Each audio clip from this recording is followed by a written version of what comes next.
They're going to remove this bike lane, okay? This double bike lane.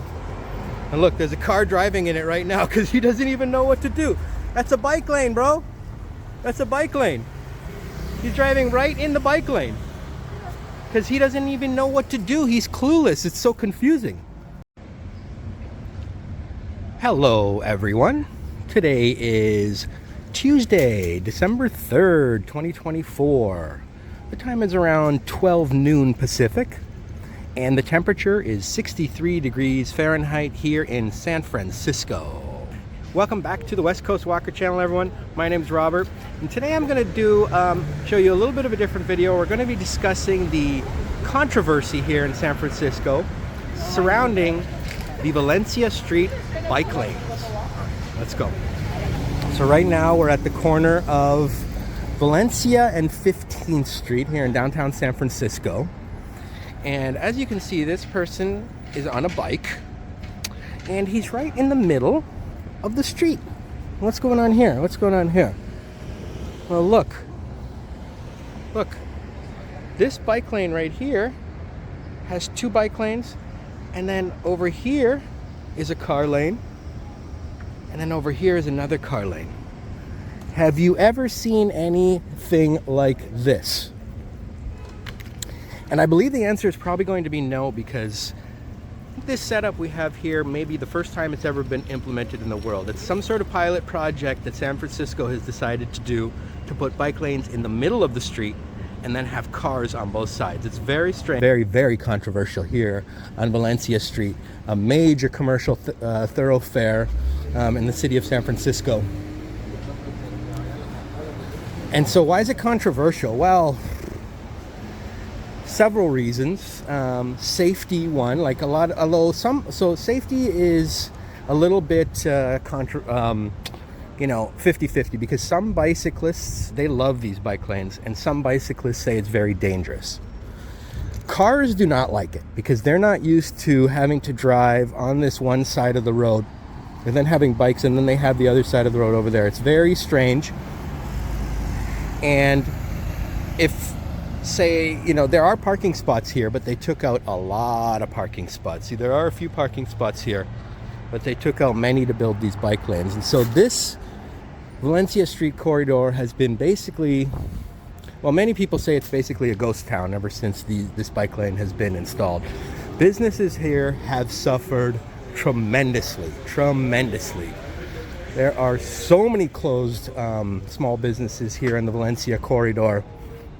It's just gotten out of hand. And in fact, it's gotten so out of hand, the local economy has suffered so much that finally the city has acquiesced, even though they fought back and said, no, you guys are wrong. Things are fine on Valencia. Things are fine. After a while, you can't, the propaganda from the city just was seen right through, and nobody believed them. And finally they acquiesced and said, we're removing this center bike lane. So they're going to remove this bike lane, okay? This double bike lane. And look, there's a car driving in it right now because he doesn't even know what to do. That's a bike lane, bro. That's a bike lane. He's driving right in the bike lane because he doesn't even know what to do. He's clueless. It's so confusing. Right? It's so confusing. He thought he was in a car lane. And so they're going to spend millions and millions of dollars. They just installed these. Okay, they just installed these last year. They're going to spend millions and millions of dollars to remove them and do side running bike lanes. And they're going to remove a whole bunch of more parking spots for that. So I don't know if that's going to bring the Valencia corridor back. I doubt it. I think the businesses that have been closed are gone forever. And I don't think they have any compensation from the city. I think the city basically destroyed their destroyed their business, destroyed their neighborhood, and now they're saying, I'm sorry, too bad. We'll go back to the way it was. But it's too late for many of these businesses. It's just too late. They're gone, and they're not coming back. And I don't think people are magically going to come back here either. Because once you found a different route to go, you don't need to keep on going on this route. You can find a different street. There's many streets in San Francisco that you can drive on, that you can go on. There's lots of restaurants in San Francisco. You don't have to go to these restaurants. You don't have to go to these stores. So I don't see the business coming back miraculously once they switch the center lane to side bike lanes. unfortunately. I know if I was one of these business owners, I'd be suing the city for a lot of money for destroying my livelihood. And so this is the controversy that's been happening for a while here. And as you can see, it's pretty weird, right? Like, that car a few minutes ago was driving right in the middle of the bike lane. He didn't know what to do for this. Nobody's ever seen such a thing before. This is the first time that they've implemented this kind of center running bike lane.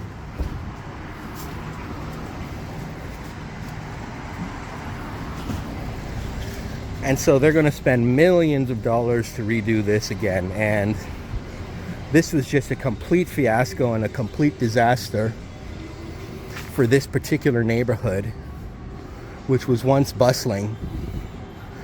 And now it's just a lot of closed businesses, a lot of closed restaurants, and the ones that are still here are suffering badly.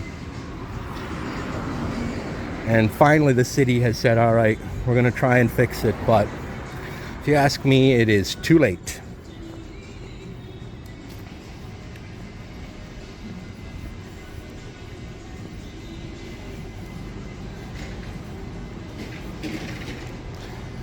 See, because one of the major issues here is cars they don't want to come through here anymore.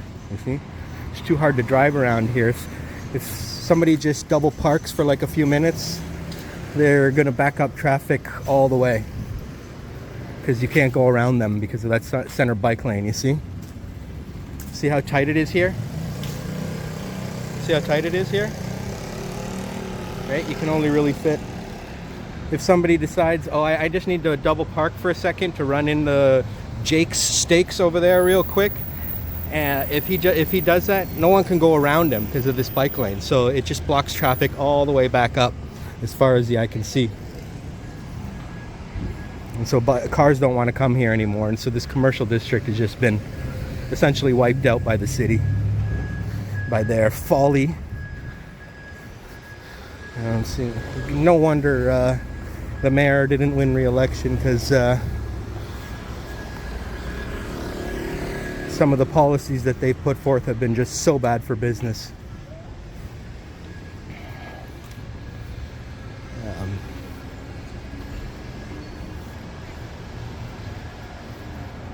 And so this is the main issue with the Valencia Street bike lane. It says it's in the center, and it has caused serious damage to this neighborhood. And so now they're going to have to redo everything and basically take one, and basically chalk it up as a big loss here for the city. So I wanted to cover this story here on this video because it's important to the city of San Francisco. And a lot of my viewers, you guys watch Toronto content as well. And now there's also a bike lane controversy happening in Toronto. And I don't live in Toronto, but I was born there and I grew up in Ontario. I'm technically an Ontario voter still, so I can vote in Ontario.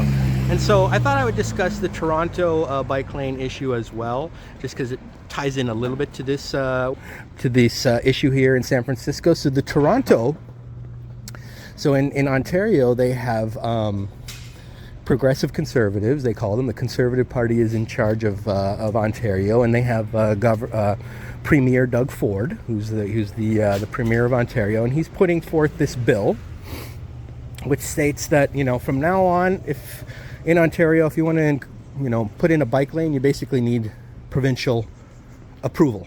Okay, municipalities need provincial approval, and there's several new bike lanes that have been installed in the city of Toronto over the last few years, and he wants to rip them out. He wants to just rip them out and go back to, because he says it's caused traffic congestion, right? He says it causes traffic congestion. And so it's very controversial because the people who bike on those bike lanes, they like those bike lanes. They feel safer, and they probably are safer as well.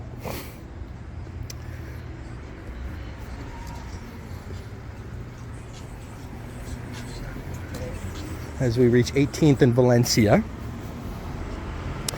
And so there's an amazing YouTuber from Toronto. His name is Johnny Strides. He's really just top-notch YouTuber.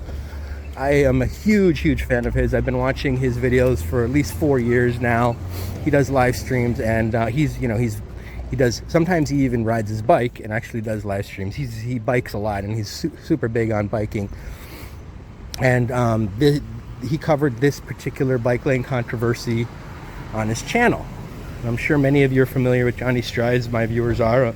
I'll put a link to his channel if you're not. He has an amazing channel. I recommend it. And he's a super smart dude and a super outstanding dude. But he did a video on the Toronto bike lane controversy.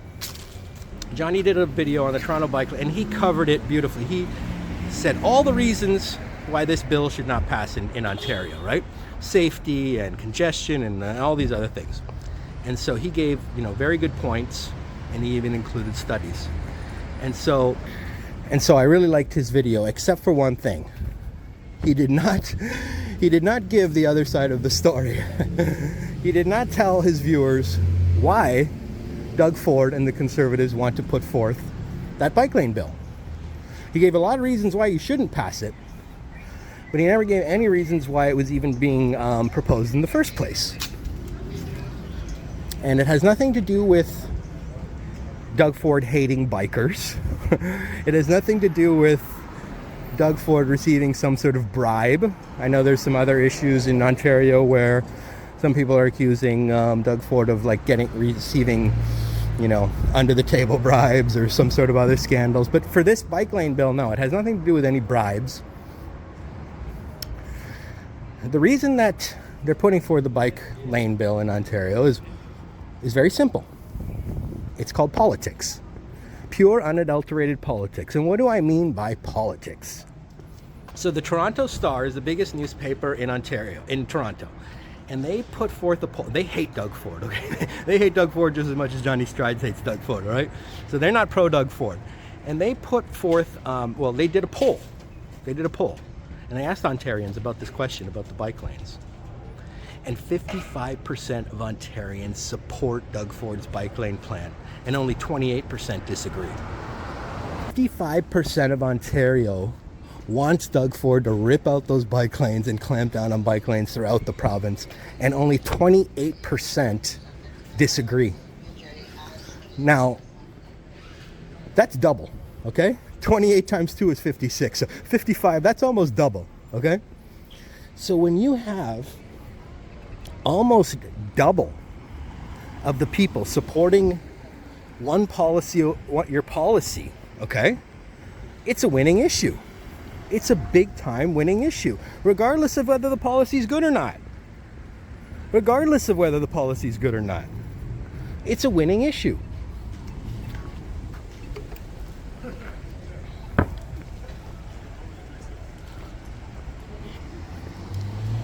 And so it's basically, he's putting forth this bill just to win re-election. And you might say, well, isn't that just, wrong? Isn't his goal to make Ontario better rather than win re-election? No, actually, no. His first goal is to win re-election. And then he can make Ontario better. If he's not in power, he has no ability to make Ontario better. He has no ability to influence anything.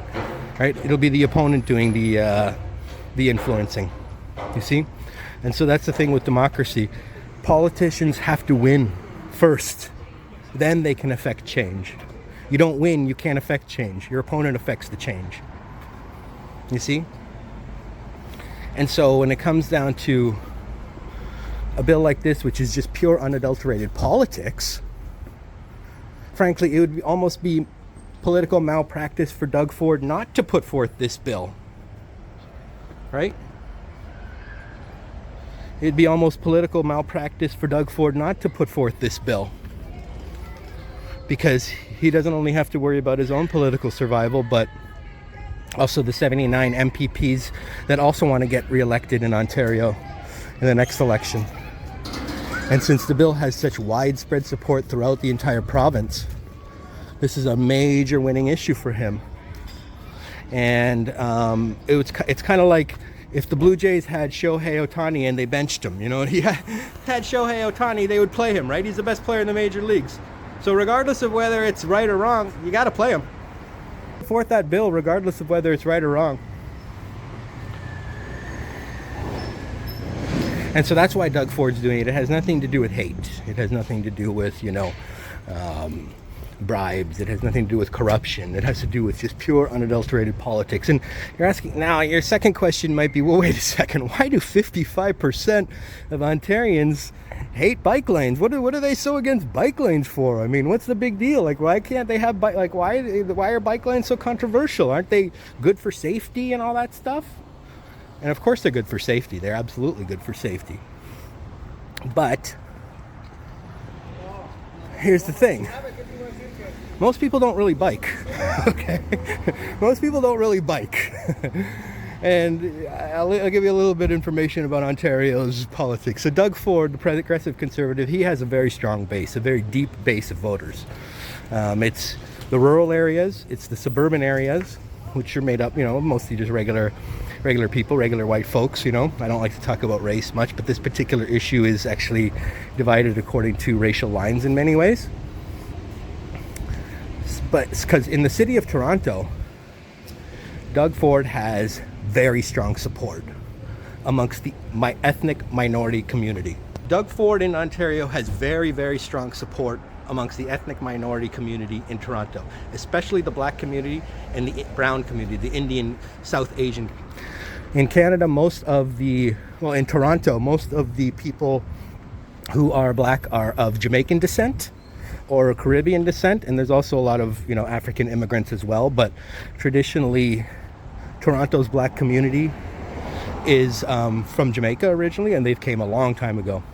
They're a very integral part of the fabric of Toronto, and they support Doug Ford in strong numbers, as does the Indian community, South Asian, Indian, Pakistani, Bangladeshi, and the Muslim community. They support Doug Ford in strong numbers. And you might ask why? Because why? What is it about Doug Ford that gets, ethnic minorities to vote for him? He's conservative. Usually ethnic minorities on the side of the Liberal Party. Traditionally, that's true in Canada. That's correct. But, and this is the thing they don't tell you too much in the news, is Doug Ford's from Rexdale. I don't know if you guys know much about Rexdale or Toronto, but he's from the poorest neighborhood in the city. Okay, Doug Ford is from the poorest neighborhood in the city. He's not from the Bridle Path. He's not from Midtown. Okay, he's from Rexdale. That's where many of the Jamaican community lives, the black community, and many of the Indian community, the poor Indian community, and many, many Muslims as well. My cousins grew up in Rexdale. Rexdale is it's basically the hood, okay? It's basically the hood. That's where the Ford family is from. Rob Ford, his brother, also won the mayoralty of Toronto many years ago because he had strong support from the same ethnic communities, because they understand the Ford brothers and the Ford family. They're from the same neighborhood, okay? They're from the same neighborhood. The Fords are not elitist, okay? And you might say, well, why are ethnic communities against biking? Why are the ethnic communities so against the bike lanes? What's the big deal about the bike lanes? Why don't they like the bike lanes? And it's not that they hate bikes, it's just they don't bike. And I know that sounds very stereotypical for me to say. Ethnic communities don't bike. Some do, but the vast majority, they don't bike. And if you think I'm wrong, well, so Johnny Strides, I'm not picking on him, it's just he's been covering this a lot. He did a live stream the other day from this huge bike rally in Toronto, and it was massive. It was a wonderful live stream to see so many people coming out, for a particular cause.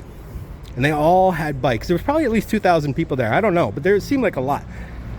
And they took over the streets, essentially. They backed up traffic for miles, which protests often do. That's fine. And they were chanting, like, whose streets? Our streets. It was, to be honest with you, it was a little bit militant. But, so, protests tend to get militant, so that's fine. But, and I watched that live stream. He live streamed the whole rally. And to be honest with you, I saw maybe like 2 or 3, a handful of ethnic minorities, and everybody else was a white dude or a white girl, There's nothing wrong with that, okay? Here to cause racial divisions, okay? I love white people. I think I grew up in St. Thomas, Ontario. All my best friends are white. And I've even said on this channel that British colonialism was a good thing. So to call me anti-white is wrong. But when you have a rally in Toronto and you've got 2,000 people there and 95% of them are white, in a city like Toronto, which is filled with ethnic people, okay? It's the most multicultural city in the world. And you have pretty much an all-white bike rally, okay? That looks bad. That looks real bad, okay? I'm not saying that any of those people are racist. I'm not saying, you know, it's, you know, that white people are wrong or bad in any way, shape, or form. It's just happened to be that rally was, and bicyclists in general tend to be white liberals pretty much, you know. I mean, maybe some of them are conservative, but biking is essentially limited to white liberals. Ethnic communities aren't into biking, okay? Now, yes, in China they do bike a lot. In India they do bike a lot. As you see how far this center lane bike lane goes. But in Canada and America they don't bike, okay? San Francisco tried to put bike lanes in Chinatown. They approached all the Chinatown leaders. They said, we want to put bike lanes here maybe. Chinatown said, no way, no how, not a chance are you installing any bike lanes in our historic neighborhood. Forget it. Forget it. The city backed off, okay? They don't want no bike lanes in the ethnic communities. They don't bike. I know this sounds bad, but they don't bike. That's why at the bike rally that Johnny went to was 95% white, okay? Because they don't bike. And so this is a losing issue for the pro-bike people in Toronto, because Toronto is mostly ethnic community. And so if you're going to say, and so if you're going to, you know, have these rallies that have 2,000 people and pretty much 95% white, it just looks bad, okay? It looks bad. And if you're going to ride through the city and back up traffic and say, you know, whose streets are streets, the ethnic community is not going to like that. That's not going to endear you to them. And if you call Doug Ford names and say all his voters are assholes and this, that's not going to endear you to them, right? When elitist white liberals tell the Jamaican community that they're stupid for voting Doug Ford, do you think they're going to listen? Elitist white liberal comes and says to black people, hey, you're stupid for voting that way, you should vote my way. Are they going to listen, or are they going to tune that out? I have a feeling they're actually going to come out stronger for Doug Ford when they hear stuff like that, right? I don't think they want to be talked down to by elitist white people saying you shouldn't vote for Doug Ford because he's not for bike lanes. Well, they don't care about bike lanes. They care about small businesses, okay? Most ethnic people in Toronto, they run small businesses. Same with San Francisco. So that's what their main concern is. And if you're going to install bike lanes to destroy small businesses like they did here on Valencia Street, then no, you're not going to have support for bike lanes, okay? I don't mean to go off on a tangent here. I said before, I think ripping out the bike lanes in Toronto is a very bad idea. I think it's a waste of money, and the infrastructure is already there. I don't think they need to do that. But I'm giving you context as to why they're doing it. Why they're doing it. That way, if you watch Johnny's video and you only get one side, now you know the other side. I'm here to tell you the rest of the story, as they say. You guys remember Paul Harvey on the radio?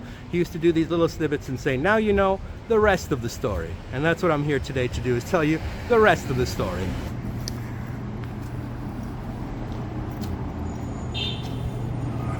As we've reached Valencia and 24th, right here in the heart of the Mission District. I think it's a good time to wrap up this video. So this video was just a little bit of a different video where I did mostly discussing rather than showing. Offend anyone with my views. I'm just kind of trying to explain what other people are thinking, what the other side is thinking here in San Francisco, in Toronto.